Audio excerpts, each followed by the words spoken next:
Friend of God, friend of Jesus. இயேசுனுடைய சிநேகிதன், ஆண்டவருக்கு சிநேகிதனாக இருப்பது, அதை குறித்து தான் நம்ம தியானித்து கொண்டு வருகிறோம். அப்படிதானே? இயேசு தன் சீசர்களை பார்த்து சொல்லுகிறார்ல, இனி நான் உங்களுடைய ஊழியர்கள் என்று சொல்லுவதில்லை, என் சிநேகிதர் என்று சொல்லுகிறேன். யோவான் 15:15 அப்படி வாசிக்கிறோம். நான் பிதாவினிடத்தில் நான் கேள்விப்பட்ட எல்லாத்தையும் உங்களுக்கு தெரியப்படுத்திட்டேன்.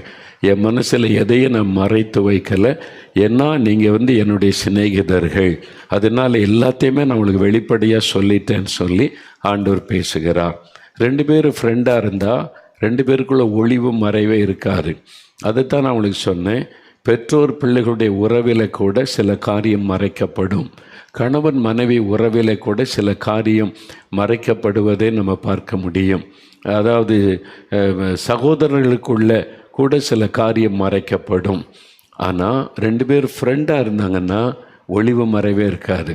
நீங்கள் அதனால்தான் நீ உங்களுடைய வாலிப பையன்களோ பிள்ளைகளோ சில சமயத்தில் ஒரு மாதிரி இருந்தால் நீங்கள் கேட்டால் வாய் திறக்க மாட்டாங்க, அமைதியாக போயிடுவாங்க. அதனால் நீங்கள் யாரை பார்த்து பேசுவீங்க? உங்கள் மகளுடைய சிநேகிதி யார், உங்கள் மகனுடைய டியரஸ்ட் ஃப்ரெண்டு யாருன்னு பார்த்து அவனை கூட்டு உட்கார வச்சு பேசுக. ஏன் ஒரு மாதிரி இருக்கான், உன் ஃப்ரெண்டு தானே, எங்கிட்ட ஒன்றும் பேச மாட்டேங்கிறான், உனக்கு தெரியாமல் இருக்காதில்ல அப்படின்னு கேட்டு அறிந்து கொள்ளுவாங்க. ஏன்? 2 பேர் ஃப்ரெண்டாக இருந்தால் ஒளிவு மறைவே இல்லாமல் ரொம்ப க்ளோஸாக இருப்பாங்க. நமக்கு நிறைய ஃப்ரெண்ட்ஸ் இருந்தால் கூட யாராவது ஒருத்தர் கூட தான் ரொம்ப க்ளோஸ் ரிலேஷன்ஷிப் இருக்கும். எல்லாரையும் நேசிப்போம், எல்லாத்துக்கிட்டே அன்பாக இருப்போம், எல்லாத்துக்கிட்டே அன்பாக பேசுவோம். ஆனால் அந்த கூட்டத்துக்கு நடுவில் யாராவது ஒருத்தர் கூட தான் ரொம்ப க்ளோஸாக இருப்போம். க்ளோஸ் ஃப்ரெண்டுன்னு சொல்லுவாங்க, பார்த்துருக்கிறீங்களா? அவங்க 10 பேர் சேர்ந்து எப்போவுமே கலகலப்பாக இருக்கும். 10 பேர் ஒன்றா தான் இருப்பாங்க ஃப்ரெண்டு. அப்படி சொன்னாலும் நீங்கள் கவனித்து பார்த்தீங்கன்னா அந்த 10 பேருக்குள்ளே 2 பேர் ரொம்ப க்ளோஸாக இருப்பாங்க, 2 பேர் ரொம்ப க்ளோஸாக இருப்பாங்க. இதுதான் உண்மையான காரியம். அதே மாதிரி தான் இயேசு கிறிஸ்துவும் 12 சீஷர்களையும் தன்னோடு கூட வைத்திருந்தாலும் அதில் 3 பேர், பேதுரு, யோவான், யாக்கோபு, அந்த 3 பேரை பிரித்தெடுத்து நிறைய காரியத்தை அவங்கள்ட்ட தான் தனியாக பகிர்ந்து கொள்ளுகிறார். அவங்களோட தான் அவர் மறுரூபமலைக்கு போகிறார். அந்த சம்பவம் அந்த 3 பேருக்கு மட்டும்தான் தெரியும், யாருக்கும் சொல்லாதங்க. உயிர்த்தெழுந்த பிறகு சொல்லி கொள்ளலான்னு ஆண்டவர் சொல்லிட்டார். அது வரைக்கும் யாருக்குமே அது தெரியாது. கெத்செமனே தோட்டத்தில் இயேசு இந்த 3 பேரை மாத்திரம் தனியாய் அழைத்து அவங்களுக்கு முன்னால் துக்கப்படுகிறார், வியாகுலப்படுகிறார். அவருடைய துக்கத்தை அவங்க பார்க்குறாங்க. எல்லாரிடத்திலும் அந்த உணர்வை ஆண்டவர் வெளிப்படுத்தவில்லை, அந்த 3 பேர்கிட்ட மட்டும்தான் வெளிப்படுத்துகிறார். எதனால்? அவங்க தான் க்ளோஸ் ஃப்ரெண்டாக இருந்தாங்க. அப்போ இயேசு மற்றவங்களை நேசிக்கலையானா நேசித்தார், மற்றவங்களையும் தன்னோடு கூட சீஷர்களாக வைத்திருந்தார், எல்லாரையுமே சிநேகிதர்களாக வைத்திருந்தாலும் அதில் ஒரு 3 பேரோட ஒரு தனி க்ளோஸ் ரிலேஷன்ஷிப் வைத்திருந்ததை வேதத்திலே நம்ம பார்க்கிறோம். வேத புஸ்தகம் முழுவதிலும் பாருங்கள், இத்தனை தேவ மனிதர்கள் இருந்தாங்க. ஆபிரகாம், ஈசாக்கு, யாக்கோபு, எலியா, எலிசா, தானியேல், தாவீது, எத்தனை ஊழியர்களை குறித்து பார்க்குறோம். ஆனால் அதில் சிலர் கூட தான் அவர் ஃப்ரெண்டு மாதிரி பழகினதை வேதத்தில் பார்க்கிறோம். ஆபிரகாம் என்னுடைய சிநேகிதன் ஆண்டவரே சொல்கிறார். மோசையோட சிநேகிதனோட பேசுவதை போல பேசுகிறார். அதே மாதிரி தாவீதோடு கூட என் இருதயத்திற்கு ஏற்றவன் என்று சொல்லி அவனோடு ஒரு நெருக்கமான உறவில் இருக்கிறதை பார்க்கிறோம். இந்த மாதிரிலாம் பார்க்குறோம்ல. நேற்றைய தினம் அதை பற்றி சில காரியத்தை தியானித்தோம். சரி, இப்படி இயேசுவோட நான் ஒரு நண்பனாக சிநேகிதனாக நெருங்கி இருக்கணும், இயேசு கிறிஸ்து என்னுடைய பெஸ்ட் ஃப்ரெண்டாக இருக்கணும், நான் அவரோட ஒரு க்ளோஸ் ஃப்ரெண்டாக இருக்கணும், ஒரு தூரத்தில் இருக்கிற ஃப்ரெண்ட் அல்ல, ஒரு டிஸ்டன்ஸ் கீப்பப் பண்ணுற ஃப்ரெண்ட் அல்ல, ரொம்ப நெருங்கின ஃப்ரெண்டாக இருக்கணும் அப்படின்னு விரும்புகிறீங்களா? உங்களுக்கு இல்லை விருப்பம் இருக்குதா? ஏன்னா சொன்னால ஃப்ரெண்டில் பலவிதம் உண்டு. சில ஃப்ரெண்ட்ஸ் டீசெண்டாக அங்கே ஒரு டிஸ்டன்ஸ் கீப்பப் பண்ணி பழகுவாங்க, அவங்களும் ஃப்ரெண்டு தான். ஆனால் க்ளோஸ் ஆகிட்டம் பாருங்கள், ஒன்றா உட்காந்துருப்பாங்க, கை போட்டு கொள்ளுவாங்க, கையை பிடித்துக்கொள், ரொம்ப க்ளோஸாக இருப்பாங்க, ரகசியமாக பேசுவாங்க. உட்காந்து டீசெண்டாக பேசுகிறோன்னு சொல்லி அது டிஸ்டன்ஸ் இருக்கும். ஆனால் க்ளோஸ் ஃப்ரெண்டாக இருந்தால் 2 பேரும் அப்படி இல்லை, தோளில் கை போட்டு கொள்ளுவாங்க, ரொம்ப நெருக்கமாக பேசி கொள்ளுவாங்க, ரகசியமே இருக்காது, எல்லாத்தையும் ஷேர் பண்ணி கொள்ளுவாங்க. அந்த மாதிரி அவங்க வாழ்க்கையில் உள்ள நன்மை, தீமைகள், இன்பம், துன்பம், சோர் எல்லாத்தையுமே பகிர்ந்து கொள்ளுவாங்க. அந்த மாதிரி ஃப்ரெண்ட்ஷிப். அதுதான் அந்த க்ளோஸ் ஃப்ரெண்ட்ஷிப். நீங்கள் இயேசுவோடு அப்படி இருக்க விரும்புகிறீங்களா? ஆண்டவர் விரும்புகிறார். உங்களோட ஒரு ஃப்ரெண்ட்ஷிப் வைத்து நெருக்கமாக ஆண்டவர் இருக்க விரும்புகிறார். ஆண்டவர் நண்பர்களை தேடுகிறார்னு நான் சொல்லுவேன். நான் அறிந்த அளவில் ஆண்டவர் ஃப்ரெண்டுகளை தேடுகிறார். நிறைய அவருக்கு ஊழியர்கள் இருக்கிறாங்க, அவருக்கு சீஷர்கள் இருக்கிறாங்க. ஆனால் ஆண்டவர் தேடுவது ஃப்ரெண்ட்ஸ். ஆண்டவர் தேடுறார், யாராவது எனக்கு ஃப்ரெண்டாக இருப்பாங்களா, என் காரியத்தை பகிர்ந்து கொள்ள, என்னோடு கூட ஒளிவு மறைவில்லாமல் நெருக்கமாய் பேச பழக யாராவது இருக்கிறாங்களான்னு ஆண்டவர் தேடுகிறார். அவர் உங்களை தேடுகிறார். நீங்கள் விரும்புகிறீங்களா? நீங்கள் விரும்பணும். எனக்கு விருப்பம் இருக்குது, ஆனால் எப்படி அவரோட க்ளோஸ் ஆகிறது? அவர் க்ளோஸ் ஃப்ரெண்ட் ஆகிறன்னா என்ன செய்யணும்? அதைத்தான் இன்றைக்கு அதில் ஒரு 3 காரியத்தில் இன்றைக்கு முதலாவது ஒரு காரியத்தை ஒரு வசனத்திலிருந்து உங்களுக்கு நான் விளக்கி சொல்ல விரும்புகிறேன். ஆமோஸ் 3ஆம் அதிகாரம் 3வது வசனம். நேற்றைக்கு நான் அதை பற்றி சொன்னல. ஆமோஸ் 3ஆம் அதிகாரம் 3ஆம் வசனம் பாருங்கள். திரும்ப அந்த வசனம் எடுங்க. அது 1065வது பக்கம் பழைய ஏற்பாட்டில். அந்த பக்கத்தை எடுத்துக்கொள்ளுங்க. 1065வது பக்கம் ஆமோஸ் தீர்க்கதரிசன புஸ்தகம் 3ஆம் அதிகாரம் 3வது வசனம் பாருங்க. 2 பேர் ஒருமனப்பட்டிருந்தால் ஒழிய ஒருமித்து நடந்து போவார்களோ என்று சொல்லப்படுகிற 2 பேர் ஒருமனப்படுவார். அப்போது இயேசுவோடு நீங்கள் நெருக்கமாக வாழணுமானா முதலாவது தேவை ஒரு மனம். ஒரு மனம். ஆண்டவருடைய இருதயமும் உங்கள் இருதயமும் இணையணும், ஒரே மனமாக இருக்கணும். அவர் என்ன நினைக்கிறாரோ அதுதான் உடைய நினைவாக இருக்கணும். அவர் என்ன ஆசைப்படுறாரோ அதுதான் உங்கள் ஆசையாக இருக்கணும். அவர் என்ன சிந்திக்கிறாரோ அதுதான் உங்கள் சிந்தனையாக இருக்கணும். 2 பேரும் ஒருமனப்படுவது. கணவன் மனைவிகளை பாருங்கள். இனி அவர்கள் இருவர் அல்ல, ஒரே சரீரம் ஒன்றாகிறாங்க. அவருடைய இருதயம் இணைக்கப்படணும். அதுக்கு தான் சர்ச்சில் ஜெபம்லாம் நடக்குது. ஆனால் சிலருடைய இருதயம் ஒன்றா இணைஞ்சிடும். கணவன் மனைவி பார்த்திங்களா, அவங்க யாரையும் விட்டு கொடுக்க மாட்டாங்க. ஒரு நாள் சிலருக்குள்ளே சண்டையே வராது, முறுமுறுப்பு வராது. சின்னதாக வந்தாலும் அது பெருசே ஆகாது. ஏன்னா ஒருத்தருக்கு ஒருத்தர் புரிந்து கொண்டு ஐக்கியமாவது. சிலர் இருதயம் வேறுபட்டே நிற்கும். அதனால் என்னன்னாலும் குறையும், சண்டையும், பிரச்சனை, சச்சரவும் தான். ஏன்னா இருதயம் ஒன்றாகலைன்னு அர்த்தம். இப்போது ஆண்டவரை நாமும் இணைந்து நடக்கணும், அவரோட ஃப்ரெண்டாக இருக்கணுமானா இயேசுடைய இருதயமும் உங்கள் இருதயமும் இணையணும், ஒரு மனம் உண்டாகணும். அதான் ரொம்ப முக்கியம். அப்போது இயேசுவும் நானும் எப்படிப்பட்ட ஒரு ஐக்கியம் வைத்திருக்கிறோம் என்பதை சிந்திக்கணும். ஜீசஸ் அண்ட் மீ, நானும் இயேசுவும் எப்படிப்பட்ட ஐக்கியம் வைத்திருக்கிறோம். எனக்கும் ஆண்டவருக்கு ஒரே எண்ணம் இருக்கணும், ஒரே நோக்கம் இருக்கணும், ஒரே சிந்தை இருக்கணும். அப்போ ஆண்டவரோட நான் க்ளோஸாக இருக்க முடியும், ஆண்டவரை நெருங்கி வர முடியும். ஆண்டவர் ஒரு காரியத்தை என்னை குறித்து ஒரு திட்டம் வைக்க, நான் ஒரு திட்டம் போட்டு ஆண்டவரே இதை செய்யணும், இதை ஆசீர்வதிங்க அப்படின்னா ஆண்டவர் பார்ப்பார்.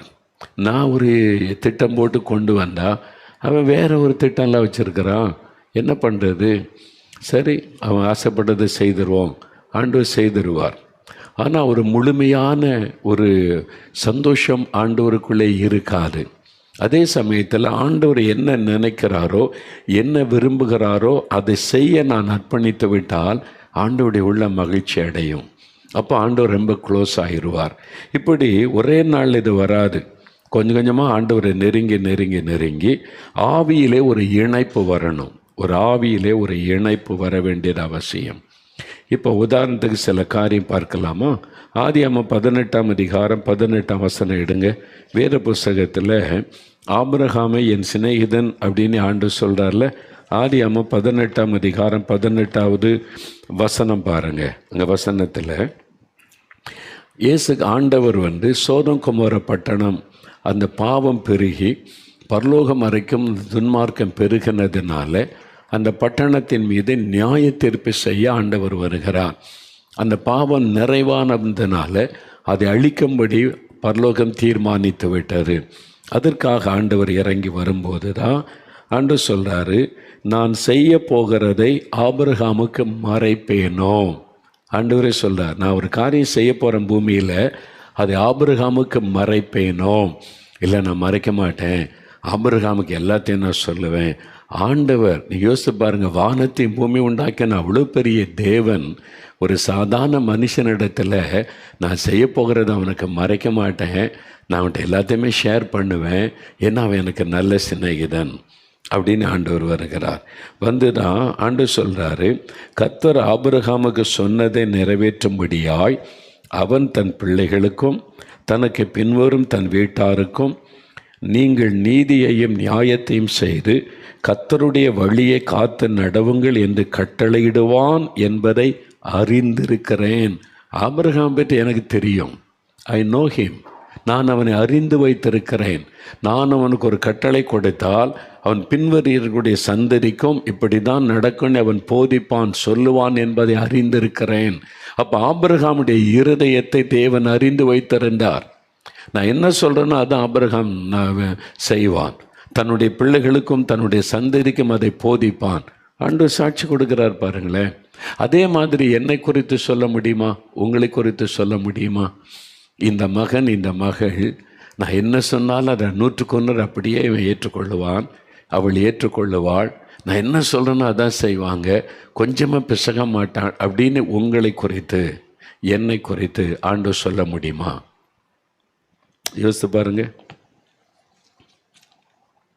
நாம் இயேசுவனுடைய விருப்பத்தை 100% நிறைவேற்றுவதற்கு நாம் ஆயத்தமாக இருக்கிறோமா? அல்லது ஏன் விருப்பத்தை ஆண்டவர் நிறைவேற்றி தரணும் என்பதில் கவனம் செலுத்துகிறோமா? அப்போ இருதய இணையில் நம்முடைய இருதயம் ஆவியில் ஒரு இணைப்பு வரலன்னு அர்த்தம். இங்கே ஆபிரகாமுக்கும் ஆண்டவருக்கு ஒரு நெருக்கமான ஒரு இணைப்பு இருந்தது. ஏன்னா கர்த்தரே சொல்கிறாரு, நான் என்ன நினைக்கிறேன்னு அது ஆபிரகாம் நினைப்பான். அதனால் ஆண்டவர் இறங்கி வந்து இப்போ சோதோம் கொமோரா பட்டணத்தின் பாவம் பெருகிட்டு அது அழிக்கப் போகிற என்ற செய்தியை ஆபிரகாம்கிட்ட ஆண்டவர் சொல்கிறார். நீங்கள் பார்த்தீங்கன்னா அவர் தேவன். ஆபிரகாம் சோதோம் கொமோரா பட்டணத்துக்குள்ளே இல்லை, அப்போ அவன் பாதிக்கப்பட மாட்டார், அவர் வெளியில் தான் இருக்கிறார். இப்போ ஆண்டவர் வந்துட்டு பாவம் செய்கிற பட்டணத்தை அழிச்சிட்டு போயிட்டே இருக்கலாம்ல. எதுக்கு ஆபிரகாம்கிட்ட வந்து ஆண்டவர் பேசணும்? ஓய், ஏன் ஆண்டவர் ஆபிரகாம்கிட்ட வந்து இந்த பட்டணத்தை அழிக்க போகிறன்ற செய்தியை சொல்லணும்? அப்படி ஒரு கட்டாயம் இருக்குதா? அவர் தேவன், இவர் சாதாரண ஒரு மனிதன், பூமியில் இருக்கிற மனிதன். அவருக்கு என்ன சொல்லணும்னு அவசியம் இருக்கிறது? அதான் ஆபிரகாம் பாதிக்கப்படுவதில்லை. ஆபிரகாம் வேறு இடத்துல இருக்கிறார், அழிச்சு போட்டு போய்கிட்டே இருக்க வேண்டியது தானே. ஏன் ஆபிரகாம்கிட்ட வந்து சொல்லணும்?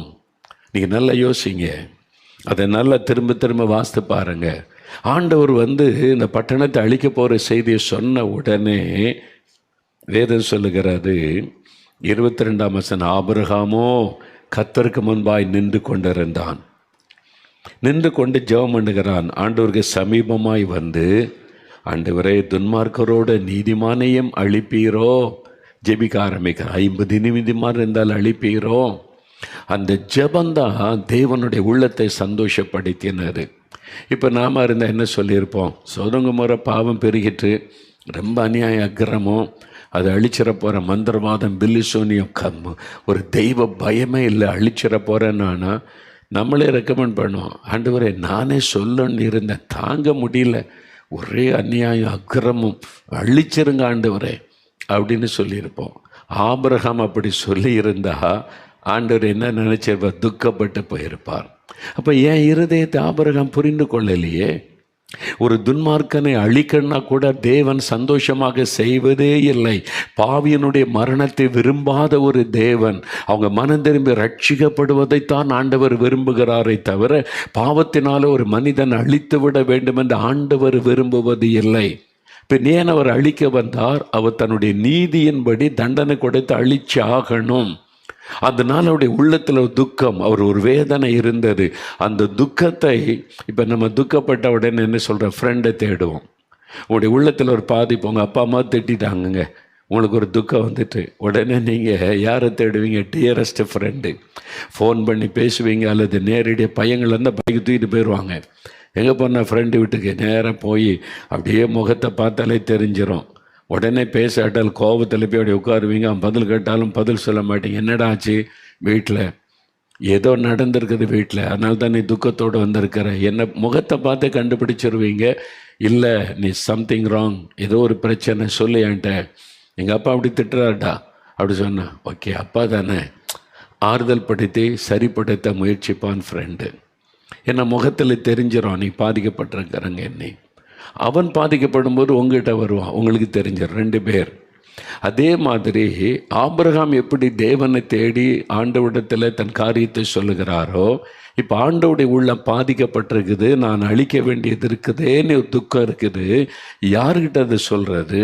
என் பாரத்தை நான் யார்கிட்ட ஷேர் பண்ணுவது? ஆண்டவர் பார்க்குற பூமியில் எனக்கு ஒரு ஃப்ரெண்டு இருக்கிறான், அவன் என் இருதயத்தை புரிந்து கொள்ளுவான்னு சொல்லி ஆபிரகாமிட்ட ஆண்டவர் ஷேர் பண்ணுகிறார். இருதயத்தில் இருக்கிற துக்கத்தை, பாரத்தை ஷேர் பண்ண உடனே அவன் ஆபிரகாம் பாருங்க அதை அறிந்து கொள்ளுகிறார். ஆண்டவர் துக்கத்தோடு வந்திருக்கிறார். அவர் ஒன்று இதை சந்தோஷமாக செய்யலை. அவர் எப்படிப்பட்டவன்னு எனக்கு தெரியும், என் தேவனுடைய இருதயம் எப்படிப்பட்டதுன்னு எனக்கு தெரியும். அவர் துக்கத்தோடு வந்திருக்கிறார். உடனே திறப்பில் நின்று பரிந்து பேசி ஜெபிச்ச உடனே ஆண்டவுடைய முகத்தில் ஒரு மலர்ச்சி, சந்தோஷம். திறப்பில் நின்று ஜெபிக்க எனக்கு ஒரு நண்பன் இருக்கிறான், என்னுடைய இருதயத்தை புரிந்து கொண்டவன், என் பாரத்தை புரிந்து கொண்டவன் என்று ஆண்டவர் சந்தோஷத்தோடு. இல்லை ஆபிரகாம் 50 பேர் இருந்து அழிக்க மாட்டேன். அப்போது அவனுக்கு தெரிஞ்சிட்டு 50 பேர் இல்லை, ஆண்டவரே 45 பேர் அழிக்க மாட்டேன், ஆண்டவரே 40. ஆண்டவர் திரும்ப திரும்ப ஜெபிக்க ஆண்டவர் கோபம் வரல. இவர் ஆபிரகாம் தான் பயந்துக்கிட்டேன், உங்களுக்கு கோபம் வராமல் இருப்பதாக இன்னொரு முறை ஜெபிக்கிற ஆண்டவரேன்னு சொல்கிறாரு. ஆனால் ஆண்டவர் கோபப்படலை, அவருக்கு சந்தோஷம். என் பாரத்தை அறிந்த ஒரு சிநேகிதன் எனக்கு இருக்கிறான், என்னுடைய துக்கத்தை புரிந்து கொண்டு ஜெபிக்கிற ஒரு சிநேகிதன் எனக்கு கிடைத்து விட்டான். அந்த சந்தோஷம் ஆண்டவருக்குள்ளே. நீங்கள் ஆண்டவரோட நெருங்கி பழகி ஃப்ரெண்ட் ஆயிட்டீங்கன்னா, நீங்கள் ஜெபிக்கும் போது தேவ பிரசன்னத்தை உணர்ந்த உடனே உங்களுக்கு நல்லா தெரிஞ்சிடும், ஆண்டவர் துக்கத்தோடு வந்திருக்கிறாரா, சந்தோஷத்தோடு வந்திருக்கிறாரா, கோபத்தோடு வந்திருக்கிறாரா, அவர் என்ன மாதிரி சுபாவத்தோட, என்ன மாதிரி ஒரு ஃபீலிங்கோட இப்போ இந்த ஜெப நேரத்தில் உங்களை சந்திக்க வந்திருக்கிறார் என்று உங்களுக்கு நல்லா தெரியும். இது மனிதனால் விளக்க முடியாது. எனக்கு தெரியும், நான் கொஞ்சம் கொஞ்சமாக பழகி ஆண்டவருக்குள்ளே நான் தேவ சமூகத்தில் காத்திருந்து ஜெபித்தால், அதுவும் குறிப்பாக ஆண்டவரே என்னை எழுப்பி மகனை ஜோமன்னு சொல்லிட்டா அவருடைய மனதில் ஏதோ ஒரு காரியத்தோடு வந்திருக்கிறார் நீ உடனே எனக்கு தெரியும். நான் தேவ சமூகத்தில் முழங்கால் படியிட்டோன்னே நானாக ஜெபிக்க ஆரம்பிக்க மாட்டேன். பரிசுத்த ஆவியானவருக்கு இடம் கொடுத்து நான் அவரை உற்று கவனிப்பேன். ஆண்டவருடைய இருதயம் எப்படி இருக்குது, ஏன் ஆண்டவர் துக்கத்தோடு வந்திருக்கிறாரு, ஏன் கோபத்தோடு வந்திருக்கிறார், ஏன் ஆண்டவர் கொஞ்சம் மனதில் ஒரு வேதனையோடு வந்திருக்கிறார். என்னால் அந்த தேவ பிரசன்னத்தில் தெளிவாக உணர முடியும். அப்போ சில சமயத்தில் நான் ஜெபிக்க ஆரம்பிக்கிறதுக்கு முன்னால் கண்ணில் கண்ணீர் வந்துடும். ஐயோ, என் ஆண்டவர் துக்கத்தோடு வந்திருக்கிறாரே, என் ஆண்டவர் மனசில் வேதனையோடு வந்திருக்கிறாரே. எனக்கு நல்லா தெரியும், அதை உணர்ந்து கொள்ள முடியும். அவர் வேதனையோடு வந்திருக்கிறார் என்பதை தெரியும். அவர் சந்தோஷமாக வந்திருந்தாலும் எனக்கு தெரியும், சந்தோஷமாக சில காரியத்தை சொல்லுவார் தெரியும். நீங்கள் அவரோட க்ளோஸ். இது எப்படிங்க தெரியும்? இது விளக்கே சொல்ல முடியாது. 2 ஃப்ரெண்ட்ஸு ஒன்றா இருக்கிறாங்க, அவன் சோகமாக இருக்கிறான், அவனுக்கு எப்படி தெரியும்? என் ஃப்ரெண்டு எனக்கு தெரியாதா? அவன் முகத்தை வச்சே கண்டுபிடிச்சிருவேன். அவன் துக்கமாக வந்திருக்கானா, சோர்ந்து போய் வந்திருக்கிறானா, அவன் கோபத்தோடு வந்திருக்கிறானா, அல்லது கலங்கி வந்திருக்கிறானா, எனக்கு தெரியும். என் ஃப்ரெண்டு சொல்லுவீங்கள்ல, உங்களுக்கு தெரியும்ல. எல்லாரையும் பற்றி தெரியாது, டியரஸ்ட்டாக இருக்கிறவங்கள அவங்க பேச்சில், அவன் பேசுகிறதுல உங்களுக்கு தெரிஞ்சிடும். அவனுடைய என் நண்பன் என்ன மாதிரி ஃபீலிங்கோடு வந்திருக்கிறான், என்ன சூழ்நிலையோடு வந்திருக்கிறான்னு தெரியும். அதான் ஃப்ரெண்ட்ஷிப். அந்த மாதிரி ஆண்டவருடைய உணர்வுகளை உங்களால் விளங்கி கொள்ள முடியும். அப்போ ஆபிரகாமுக்கு தெரிஞ்சிட்டு அவர் துக்கத்தோடு வந்திருக்கிறாரு, அவர் சந்தோஷமாக ஒன்று அழிக்க வரல, அவருடைய உள்ளத்தில் துக்கம், அதை சரிப்படுத்துவதற்கு பரிந்து பேசுகிறார். அதாங்க நண்பர். அப்போ நீங்கள் ஆண்டவர்கிட்ட எனக்கு அது தாங்க, இது தாங்க, ஊழியத்தை ஆசீர்வதிங்க, வரந்தாங்க, வல்லமை தாங்க, இப்படி செய்யுங்க, அப்படி செய்யுங்க, நீ செபிக்கலாம், அது எல்லாரும் சொல்லுவது. ஆனால் ஆண்டவரே, ஏன் நீங்கள் துக்கத்தோடு இருக்கிறீங்க? நான் என்ன செய்யணும்? எப்படி ஜெபிக்கணும்? எதுக்காக ஜெபிக்கணும்? Why Lord. அப்போ ஆண்டவர் மனம் திறந்து சொல்லுவார், இதுதான் என்ன பாரம், இதுக்காக ஜெபிப்பியா, இவங்களுக்காக ஜெபம் பண்ணுவியா, இதுதான் என்ன உள்ளத்தை காயப்படுத்துது மகனே. ஆண்டவர் உங்கள்கிட்ட பேசுவார் பாருங்க, உங்களுடைய ஜெப வாழ்க்கையை மாற்றிவிடும். அப்படி நெருக்கமாக இருக்கவருடைய கண்ணில் தான் கண்ணீர் வரும். ஏன்னா அவருடைய ஃபீலிங் உங்களுக்கு பாதிப்பை உண்டாக்கும். நான் பார்த்துருக்குறேன். சில சமயம் நான் ஜெபிக்க போனால் பிகினிங்கில் அந்த ஆண்டோடைய பிரசன்னை வந்தோடனே தெரிஞ்சிடும். என் இருதயம் கலங்க ஆரம்பிச்சிடும். என்னுடைய இருதயத்தில் இந்த பாரம் கண்ணீர் வர ஆரம்பிச்சிடும். சில சமயம் சில நம்முடைய நேரம் பேசவே வராது. அழுது கொண்டு அப்படியே உள்ளத்திலிருந்து கதறுதல் வரும்.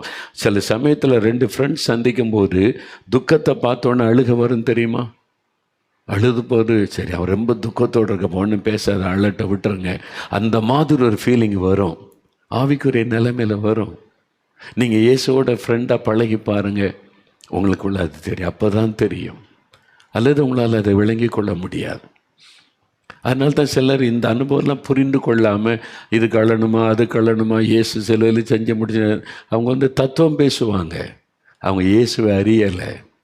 முழுமை அவரோட பர்சனல் ரிலேஷன்ஷிப் இல்லை. வெறும் வசனத்தை சொல்லிக்கொண்டு அப்படியே ஜெபிக்கிறேன்னு சொல்லுகிறாரு. அவரோட பழகினீங்கன்னா ஆபிரகாம் மாதிரி. அப்போ அந்த மாதிரி சிநேகிதர்களை ஆண்டவர் தேடுகிறார். இப்போது யாத்திராமம் 32 அதிகாரம் வாங்க. யாத்திராமம் 32 அதிகாரத்தில் மோசே சிநேகிதனோடு பேசினார்ல. இப்போ யாத்திராமம் 32 அதிகாரம் 7ஆம் வசனத்தில் பார்த்தீங்கன்னா, மோசே மலையில் கர்த்தரோடு இருக்கிறார். மலை அடிவாரத்தில் ஜனங்க இருக்கிறாங்க. மலையின் மத்தியில் யோசுவா இருக்கிறார். பாளையத்தில் ஆரோன் மிரியாமலாக இருக்கிறாங்க. விக்கிரகத்தை செஞ்சிட்டாங்க. விக்கிரகத்தை செஞ்சு இதுதான் எங்களை எகிப்திலிருந்து கொண்டு வந்தன்னு பண்டிகை கொண்டாடுறாங்க. குடித்து வெறித்து துன்மார்க்கமாக நடக்கிறாங்க. மோசேக்கு தெரியாது. இப்போ ஆண்டவர் சொல்கிறாரு, அப்பொழுது கர்த்தர் மோசேயை நோக்கி, நீ இறங்கி போ, எகிப்து தேசத்திலிருந்து நீ நடத்தி கொண்டு வந்த உன் ஜனங்கள் தங்களை கெடுத்து கொண்டார்கள். ஆண்டவர் என்ன சொல்கிறார் பாருங்க, மோசே கீழே இறங்கிப்போ, நீ எகிப்திலேருந்து கூட்டிகிட்டு வந்தல உன் ஜனம் என்ன பண்ணுறாங்கன்னு இப்போ பாரு. விக்கிரகத்தை உண்டாக்கி விபச்சார வேசித்தனம் பண்ணி குடித்து வெறித்து என்னை துக்கப்படுத்துகிறாங்க பாரு. ஆண்டவர் வேதனையோடு சொல்கிறார். இதே 3ஆம் அதிகாரத்தில் நீங்கள் வாசித்தீங்கன்னா, மோசே ஆண்டவர் சந்திக்கிறார் முள்செடியில். அப்போ என்ன சொல்கிறாரு, மோசே, எகிப்து தேசத்தில் என் ஜனங்கள் படுகிற உபத்திரவத்தை கண்டேன். என் ஜனங்களுடைய கூக்குரல் என் சமூகத்தில் வந்தது. என் ஜனத்தை விடுதலையாக்கி கொண்டு வர நீ வா அப்படின்னு கூப்பிட்றார். என் ஜனம், என் மக்கள் அவங்க படுற உபத்திரவத்தை கண்டேன்றார். இங்கே என்ன சொல்கிறார் பார்த்தீங்களா, நீ எகிப்து தேசத்திலிருந்து அழைத்து கொண்டு வந்த உன் ஜனம் அப்படின்னா ஆண்டோடைய உள்ள எவ்வளோ காயப்பட்டிருக்கிறாரு, எவ்வளோ வேதனைப்பட்டிருக்கிறது. அதனால தான் இந்த வார்த்தை ஆண்டவர் சொல்கிறார். மோசே டக்குன்னு விளங்கிட்டார். ஆண்டவர் துக்கப்பட்டார், ஆண்டவர் வேதனைப்பட்டுட்டார். அன்றைக்கி என்கிட்ட பேசும்போது என் ஜனம்னு பேசினார். இப்போ ஓன் ஜனம்னு என்னை பார்த்து பேசுகிறார். அப்படியானால் அந்த அளவிற்கு அவங்க துக்கப்படுத்திட்டாங்க, ஆண்டவரை காயப்படுத்திட்டாங்க. ஆண்டவருடைய உள்ளம் துக்கமாக விளங்கி கொண்டார். இப்போ பாருங்க, கீழே ஆண்டவர் சொல்கிறாரு, இப்போ ஆண்டவர் கோபத்தோடு இருக்கிறார். ஒரு பக்கம் முதல்ல வேதனை, 2வது சொல்கிறார், மோசே அந்த ஜனங்களை அழிக்கும்படி என்னை விட்டு விடு. Leave me alone to destroy that people. நான் அவங்களை அழிச்சிடுறேன், ஒன்றை நான் பெரிய ஜாதி ஆக்குறேன். அவரால் முடியும். ஆண்டவருடைய திட்டத்தை மாத்துறாரு. அவ்வளவு என்னை வேதனைப்படுத்தினாங்க, அவளை அழிச்சிடுறேன், நான் ஒன்றை பெரிய ஜாதி ஆக்குறேன். கோபப்பட்டுறது ஆண்டவர் மோசைக்கு தெரிஞ்சிட்டு, முதல்ல அவருடைய உள்ள காயப்பட்டு வருத்தம், 2வது அவருடைய கோபம் வெளிப்படுகிறாரு. இப்போ மோசே கீழே நீங்கள் தொடர்ந்து வீட்டில் அதை வாசித்து பாருங்கள். இன்றைக்கி இரவு கர்த்தர் சொல்கிறாரு, நீ அழைத்து கொண்டு வந்த உன் ஜனம். மோசே எப்படி ஜெபிக்கிறார் தெரியுமா, ஆண்டவரே உம்முடைய ஜனம், அவங்க மேலே உமக்கு கோபம் மூளாது இருப்பதாக. எவ்வளோ அருமையான கான்வர்சேஷன். கர்த்தர் சொல்கிறார் ஓன் ஜனம்ன்றார். மோசே சொல்கிறார், இல்லை ஆண்டவரே உம்முடைய ஜனம், உங்கள் ஜனம், நான் வேலைக்காரன், உங்கள் ஜனத்தை அழைச்சிக்கிட்டு வர்றேன், கோபம் மூழாமல் இருக்கட்டும். பரிந்து பேசி ஜெபிக்கிறார். இப்போ மோசே அப்படியே தேவனுடைய இருதயத்தின் உணர்வுகளை புரிந்து கொள்கிறார். ஆண்டவர் துக்கப்பட்டுட்டார், வேதனைப்பட்டு விட்டார், இப்போ கோபப்பட்டு விட்டார், இப்போ மக்களை அழிப்பேன்னு சொல்கிறார். இப்போ மோசே அதை அறிந்து கரெக்டாக ஜெபம் பண்ணுகிறார். ஜெபம் பண்ணி எப்படி ஜெபிச்சார்? 14ஆம் வசனத்தில் பார்த்தீங்கன்னா, அதாவது 13ஆம் வசனத்தில் கெஞ்சி பிரார்த்தனை பண்ணுகிறார். 11ஆம் வசனத்தில் பாருங்க, உம்முடைய ஜனங்களுக்கு விரோதமாய் உம்முடைய கோபம் பற்றி எரிகிறது. என்ன ஆண்டவரே, கோபப்படுறீங்களே, உங்கள் ஜனம் எப்படி பேசுகிறார் பாருங்க. ரொம்ப இன்ட்ரெஸ்டிங்காக இருக்கும். நீங்கள் ஆண்டவரோட பழகி பாருங்களேன், இந்த வேறு மாதிரி ஒரு அற்புதமானவர் எங்கேயும் நீங்கள் பார்க்க முடியாது. அதுவும் இப்போ இயேசுவோடு நீங்கள் பழக ஆரம்பிச்சிட்டிங்கன்னா உங்களுக்கு அவ்வளோ இனிமையாக இருக்கும். ஜெப நேரம் ரொம்ப இன்ட்ரெஸ்டிங்காக இனிமையாக இருக்கும். நிறைய பேர் சும்மா ஒரு லிஸ்ட்டை வச்சுக்கிட்டு ஆண்டுட்டு அதை தாரம் இதை தாரம் பிச்சைக்கிற மாதிரி கேட்குறது தான் ஜெபம்னு நினைக்கிறோம். இல்லை, conversation between you and Jesus. ஆண்டவரோடு ஒரு உரையாடுவது. அவர் பேசணும், நீங்கள் பேசணும், அவர் கேட்கணும், நீங்கள் பதில் சொல்லணும், நீங்கள் கேட்கணும், அவர் பதில் சொல்லணும். அவருடைய உணர்வுகளை புரிந்து கொள்ளணும். எல்லா நாளும் அப்படி அழுதுகிட்டே இருக்க மாட்டார். எப்போ அவருக்குள்ள பாரம் இருக்குதோ, யாராவது ஜெபிக்கன்னு வரும்போது அவர் உங்களை எழுப்பி ஜெபிக்க சொல்லுவார். ஒரு தனிப்பட்ட ஆள், ஒரு சபை, ஒரு தேசம், ஒரு இன மக்கள், அது குறித்து ஆண்டவர் பேசுவார். இங்கே தேவனால் தெரிந்து கொள்ளப்பட்ட மக்கள். அந்த ஆபிரகாம்கிட்ட பேசும்போது இன்னொரு ஜனம், சோதம் கொமோரா ஜனம், அவங்கள பற்றி பேசுகிறார். இப்போ ஆண்டவர் கெஞ்சி பிரார்த்தனை செய்தார். மோசே கெஞ்சினதுனால அடுத்த வசனம், அப்பொழுது கர்த்தர் தமது ஜனங்களுக்கு செய்ய நினைத்த தீங்கை செய்யாதபடி பரிதாபம் கொண்டார். வருத்தப்பட்டார், கோபப்பட்டார். மோசே கெஞ்சி பிரார்த்தனை பண்ண உடனே ஜனங்கள் மேலே பரிதாபம் வந்து விட்டார். அதான் ஊழியக்காரனுடைய காரியம். பார்த்தீங்களா எவ்வளோ அழகாக இருக்குது தேவனுடைய வசனம், ஆண்டவரோடு உள்ள உறவு. அப்போது நாம் ஆண்டவரோட பழகும்போது அவருடைய உணர்வுகளை அவருடைய புரிந்து கொள்ள முடியும். நீங்கள் க்ளோஸ் ஆகிட்டீங்கன்னா அவருடைய இருதய துடிப்பை கூட நீங்கள் அறிந்து கொள்ள முடியும். இதே மோசையுடைய காரியத்தில் இன்னொரு சம்பவம் பாருங்களேன். எண்ணாகமம் 12ஆம் அதிகாரம் எடுங்க. எண்ணாகமம் 12ஆம் அதிகாரத்தில் மோசைக்கு விரோதமாக ஆரோனும் மிரியாமும் எழும்புகிறாங்க. இவங்க மோசைக்கு துணையாய் கொடுக்கப்பட்ட ஊழியர்கள். ஆனால் இவங்க மோசையை குற்றப்படுத்துகிறாங்க. மோசைக்கு விரோதமாக எழும்பி அவருடைய மனைவியாக எத்தியோப்பியா ஸ்திரியை குறித்து மோசையை குற்றப்படுத்துகிறாங்க. அவங்களுக்கு அது கரெக்டாக தெரியுது. மோசையை குற்றப்படுத்தி வாங்கிட்டு தான் கர்த்தர் பேசினாரா? யார் இந்த ஆரோன்? மோசையுடைய அண்ணன். யார் இந்த மிரியா? மோசையுடைய அக்கா.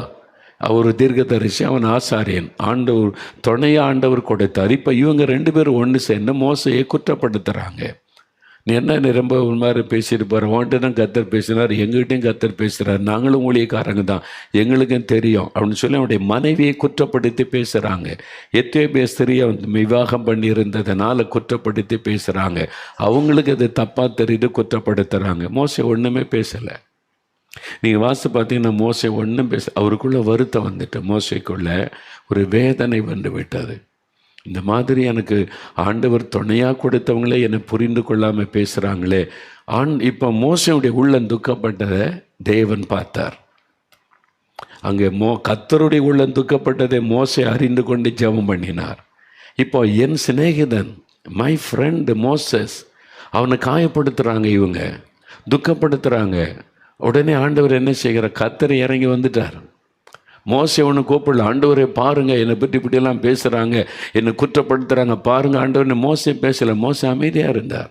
அப்படி உள்ள காயப்பட்டு விட்டது, துக்கப்பட்டு விட்டது. இந்த மாதிரி என்னை அபாண்டமாக பழி சுமத்தி துக்கப்படுத்துகிறாங்களே, குற்றப்படுத்துகிறாங்களேன்னு ஆண்டவர் அவருடைய உள்ளம் துக்கப்பட்ட உடனே வேதம் சொல்லுகிறாரு, கர்த்தர் மோசையும் ஆரோனையும் மிரியாமையும் நோக்கி, 4வது வசனம் பார்த்தீங்கன்னா, கர்த்தர் தான் மோசை ஜெபிக்கவே இல்லை. கர்த்தர் அதை பார்த்துக்கிட்டே இருந்தார். என் ஃப்ரெண்டு மோசே, அவனை குற்றப்படுத்துகிறாங்களா? கர்த்தர் இறங்கி வந்துட்டார். 3 பேர் வாங்க, கம் ஆசரிப்பு கூடாரத்துக்கு வாங்க அப்படின்னு கர்த்தர் 3 பேர் ஆசரிப்பு கூடாரத்தில் கூப்பிட்ட உடனே கர்த்தர் மேகத்தூணில் இறங்கி, கர்த்தர் இறங்கிட்டார். மோசை கூப்பிட்டாரா? கூப்பிடல. மோசை துக்கப்பட்டுட்டார், காயப்பட்டுட்டார். ஆண்டவர் அதை பார்த்த உடனே அவர் இறங்கி வந்துட்டார். இறங்கி வந்து அவர் நீ என்ன சொன்ன? ஆரோன் உனக்கு என்ன பிரச்சனை? மிரியாம் உனக்கு என்ன பிரச்சனை? என்ன காரியம்? விசாரிக்கல. அவருக்கு எல்லாம் தெரியுமே. அவருடைய விசாரணை வித்தியாசம். அவர் ஒருத்தரையே கூப்பிட்டு என்னென்னலாம் கேட்க மாட்டார். அவருக்கு எல்லாம் தெரியும், சிந்தனை தெரியும், எண்ணம் தெரியும், இவங்க என்ன எண்ணத்தோட மோசையை குற்றப்படுத்துகிறாங்கன்னு தெரியும். அதனால் ஆண்டவர் வந்தார். மோசே, நான் தீர்க்கதரிசியாக இருந்தால் இப்படி தான் பேசுவேன், மோசைக்கிட்ட அப்படி இல்லை, முகமுமாய் பேசுவேன். He is my friend. Is my best friend. என் உணர்வுகள் மோசேக்கு தெரியும், என் கோபம் தெரியும், என்னுடைய வருத்தம் தெரியும், என்னுடைய வேதனை தெரியும், எல்லாம் மோசே அறிந்து எங்கூட க்ளோஸ் ஃப்ரெண்டு. நான் முகமுகமாக 2 பேரும் பேசுகிறோம். மோசே பற்றி எனக்கு தெரியும், நீ என்ன பேசுகிற அப்படின்னு சொல்லிட்டு நீங்கள் பாருங்கள். ஆண்டவர் 9ஆம் வசனம், கர்த்தருடைய கோபம் அவர்கள் மேல் மூண்டது. ஆண்டவர் சொல்கிறாரு 8ஆம் வசனத்தில், மோசேக்கு விரோதமாய் பேச உங்களுக்கு பயமில்லாமல் போனது என்ன? ஆண்டவர் சொல்கிறார், உங்களுக்கு பயமில்லாமல் போனது என்ன? அப்படி பேசிட்டு கர்த்தருடைய கோபம் அவர்கள் மேல் மூண்டது. கர்த்தர் போயிட்டார். யார் மேலே கோபம்? என் ஃப்ரெண்டை பற்றி நீ பேசுறியா? எனக்கு தெரியும் மோசையை, அவன் இருந்து எப்படிப்பட்டேன்னு. I know him. நீ யார் குற்றப்படுத்த? கோபத்தோடு ஆண்டவர் போயிட்டார். அவ்வளோதான். ஆண்டவர் எழுந்தருளி போயிட்டார். உடனே மிரியாம் குஷ்டரோகி ஆகிவிட்டாள். பார்த்தீங்களா? அப்போது நீங்கள் ஆண்டோடைய இருதயத்தை புரிந்து அவருடைய பாரத்தை சுமந்து ஜெபிக்கும்போது நீங்கள் துக்கப்பட்டு அவர் சும்மா இருக்க மாட்டார். உங்களை யாராவது காயப்படுத்தி நீங்கள் வேதனைப்பட்டுட்டீங்க, ஆண்டவர் சும்மா இருக்க மாட்டார். ஆண்டவர் இறங்கிடுவார். என் ஃப்ரெண்டு என்ன நினச்ச? உன் இஷ்டத்துக்கு பேசுவியா? தேவன் இறங்கிடுவார்.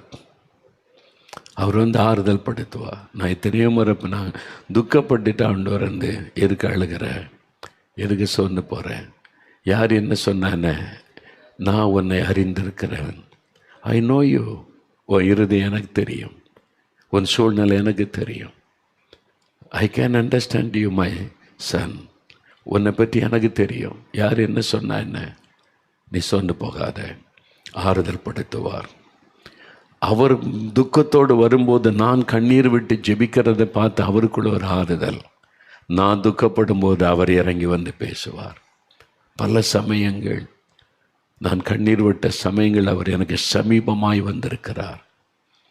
அவர் அப்போ தான் நான் நெருக்கமாக பார்த்துருக்கிறேன்.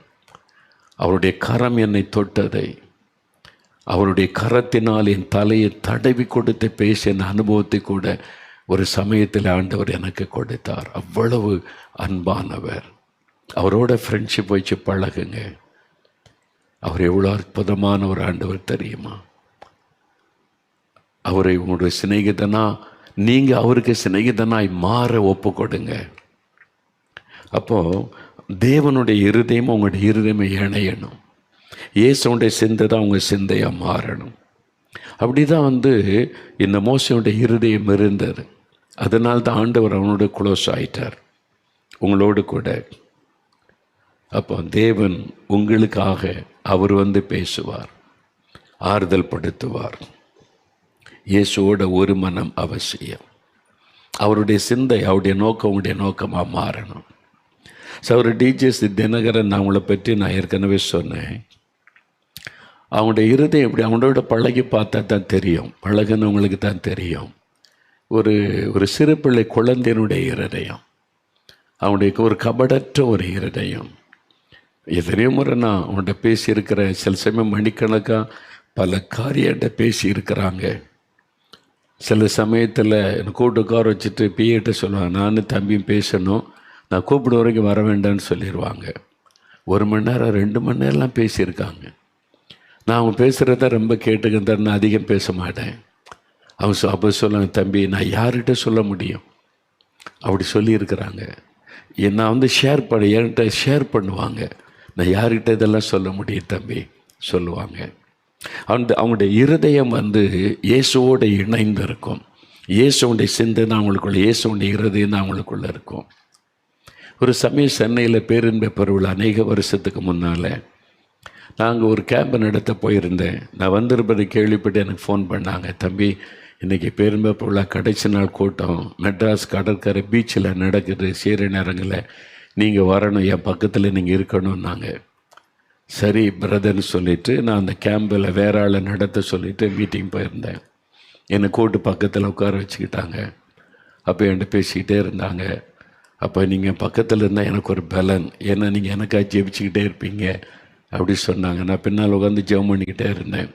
கூட்டெல்லாம் முடிந்துட்டு அடுத்த நாள் எங்கள் ஆஃபீஸுக்கு வாங்க தம்பி உங்கள்கிட்ட பேசணுன்னாங்க.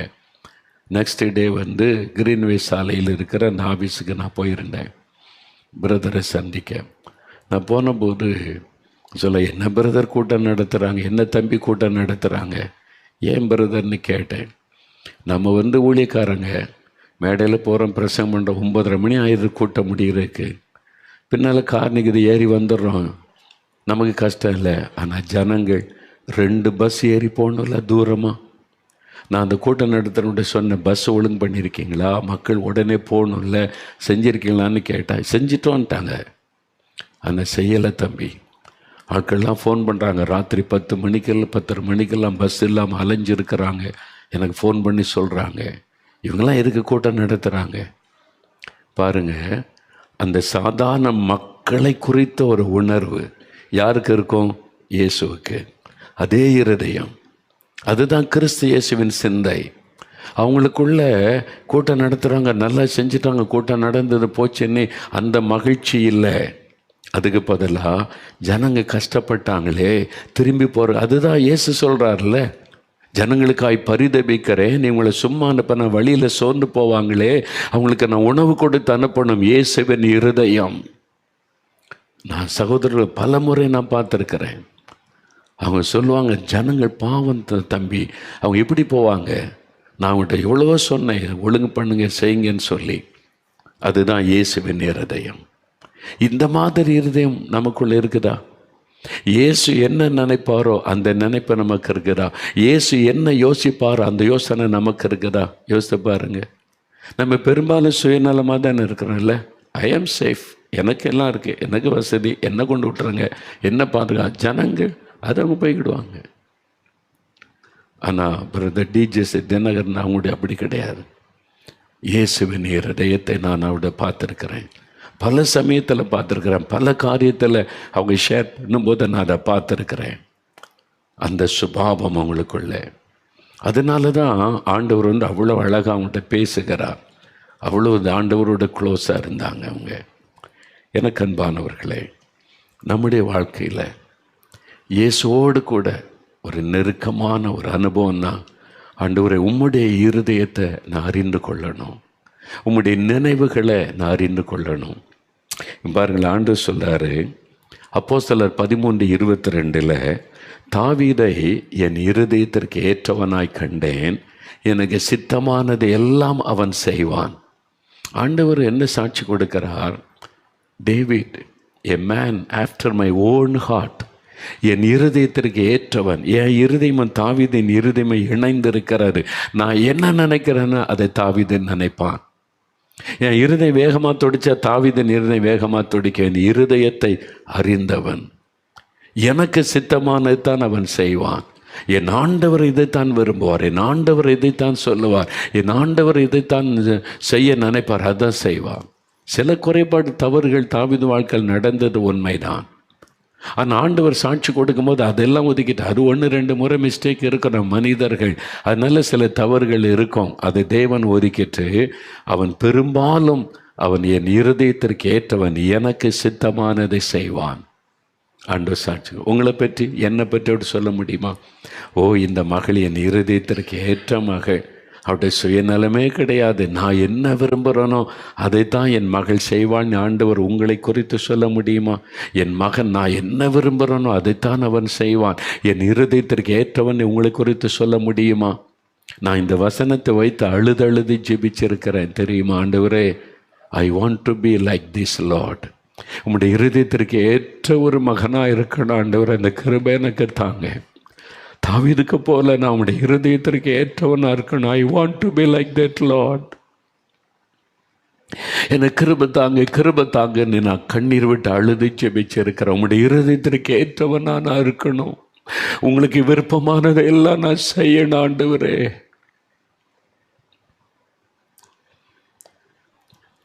உங்களை ஒப்பு கொடுப்பீங்களா? அவருடைய இருதயத்தோடு நீங்கள் இணைந்து இருக்கணும். தாவீது எப்படி ஜெபிக்க? 143 சங்கீதம் 10 பாருங்கள். 143 சங்கீதம் 10 தாவீது ஒரு அழகான விண்ணப்பம், எனக்கு பிடித்த அருமையான ஒரு ஜெபம்.